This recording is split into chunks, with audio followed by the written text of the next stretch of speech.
के लिए है। वहां जब पहुंचे तो फिर इसका कोई महत्व नहीं रहता, कोई सच्ची बात कोई महत्व नहीं रहता। ये तो केवल वहां तक पहुंचने के लिए है, क्योंकि शरीर के प्रति हमारा जो राग है, इसलिए पवित्रता पवित्रता का विधान, नहीं तो हम सदैव पवित्र ही रहते हैं। चेतन अमल सहज शुक्र, हमारा स्वरूप पवित्र ही है। कभी ऐसा हो तो उसमें खेद न करें कि हमसे अपराध, जहां तक हम चेतना है वहां तक निर्वाह करें। जब चेतना रहित हो गए तो उसका फिर कोई विषय नहीं। आगे ये कह रहे हैं, प्रभु मेरे साथ हैं, इस बात से मैं निर्भय और आत्मविश्वासी बन गई हूँ। गुरुदेव, क्या ये बात दैन्य होने के विपरीत है? नहीं, इसकी ठसक होनी चाहिए, इसमें दैन्यता नहीं, इसमें ठसक होनी चाहिए। हमारी लाडली जी, हमारे प्यारे, देखो कैसे बात कर रहे हैं सनातन जी। बिल्कुल नहीं करूंगा, तुझे जो भावे सो कर, चाहे गर्दन उतार दे। ये अहंकार थोड़ी बोल रहा है, ये भगवत आश्रय बोल रहा है। तू बादशाह है, तेरा हुक्म होते ही मेरी गर्दन उतार दी जाएगी, जानता हूं, लेकिन नहीं करूंगा राजकाज। श्री कृष्ण को जीवन दे दिया, तुझे जो मन भावे सो कर। ये अहंकार नहीं है, ये हमारी भक्ति का रंग है। और यह अभिमान सदैव बना रहना चाहिए। हमारे प्रिया प्रीतम श्यामा श्याम अस अभिमान जाय जन भूरे। एक अंतःकरण धर्म में जो अभिमान होता है, जो भोगों के प्रति, संपत्ति के प्रति, शरीर के प्रति, विद्यादि के प्रति, वो निंदनीय है। जो प्रभु के प्रति लेकर हम होता है, वो विशुद्ध सच्चिदानंद होता है, और वो अहंकार निंदनीय नहीं, वो बंदनीय। गोस्वामी तुलसीदास जी तो मांग रहे अस अभिमान जाय जन भोरे, मैं सेवक रघुपति पर। ये भूल करके भी अभिमान कभी ना जाए, अर्थात सदैव बना रहे। हमारे यहाँ कहते हैं, हम श्री श्यामा जी के बल अभिमानी टेढ़े रहे मोहन रसिया। तो ये वो निंदनीय बात नहीं है, आनंददायक है।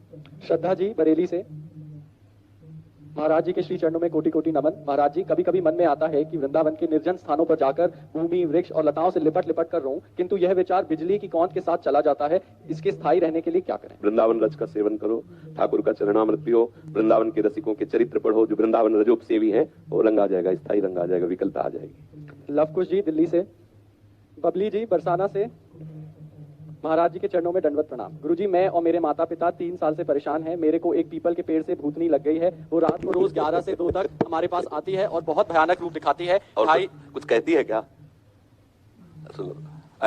मैं तो उसको मार दूंगी। तो तुम कहा करो, मैं तो उसको तार दूंगी। मैं लाडली जी की नगर की हूँ, लाडली जी की हूँ, तू कैसे मार पाएगी? बच्चा, कोई ऐसा सामर्थ्यशाली नहीं है कि लाडली जी के ग्राम में, लाडली जी के नाम में लगा हो उसे कोई भूत भूतली लग जाए। सच्ची बात यह है, इस बात को सब स्वीकार नहीं करते। सब भगवान ही है, उनके सिवा कोई नहीं। ये भूत प्रेत जितनी योनियां है ना, मेरा ठाकुर नाटक कर रहा है, ये बात मान लो। नामदेव जी के सामने लंबा चौड़ा भूत प्रकट हुआ, बोले आओ लंबकनाथ प्रभु आप ही आए। अरे वहां भी टल प्रकट हो गए, क्योंकि वही है। पंखे में, बल्ब में, हीटर में, फ्रिज में, यंत्र के आकार के कारण उस बिजली का प्रभाव बदल गया। एक बहुत गर्म कर रहा है हीटर, और उसी बिजली से एक बहुत ठंडा कर रहा है, इतना ठंडा कर रहा है कि पानी बर्फ हो गया। एक है जीवन दान दे रहा है, छू जाओ तो जीवन ले ले, वही बिजली। बिजली में कोई अंतर नहीं। ऐसे ही श्री कृष्ण रूपी बिजली सब अनंत ब्रह्मांडों में व्याप्त है। हम उधर देखें, जब कोई भयावह स्थिति आवे, उस समय आप चिंतन करो, मेरे प्रभु पधारे हैं। बिल्कुल नहीं। और ये तुम विश्वास कर लो कि राधा किशोरी के नगर में जन्मे, उनकी सखी हो, और राधा राधा दिव्या से को कोई छू नहीं सकता। बच्चा, बिल्कुल कोई नहीं छू सकता। आज से तुम डरना मत, पक्का? और जब तुम्हारे सामने कोई आए तो जोर से चिल्ला के कहना, लाडली किशोरी राधा, फिर हमें बताना। करना तो तुम, ठीक है, ऐसा करना, और फिर हमें तुम बताना। अगली बार आना, बताना भूत कैसा है, कहाँ है भूत, ठीक है? जब गंगा किनारे भ्रमण करते थे ना, तो काफी वर्ष गंगा जी की प्रदक्षिणा में किनारे किनारे व्यतीत हुए। नई अवस्था, तो जैसे कभी ये मन भयभीत करता ना कि यहाँ स्मशान है, कुत्ते लाश खा रहे हैं, कोई साथी नहीं बड़ा संन्यास मार्ग में, तो तत्काल चिंतन आता, जब सर्वम खलमिदम ब्रह्म, तो भूत की सत्ता कहाँ है? मन कहता नहीं है, तो वही स्मशान में जाके बैठते, बैठ दिखा कहाँ है, कौन है, क्या है?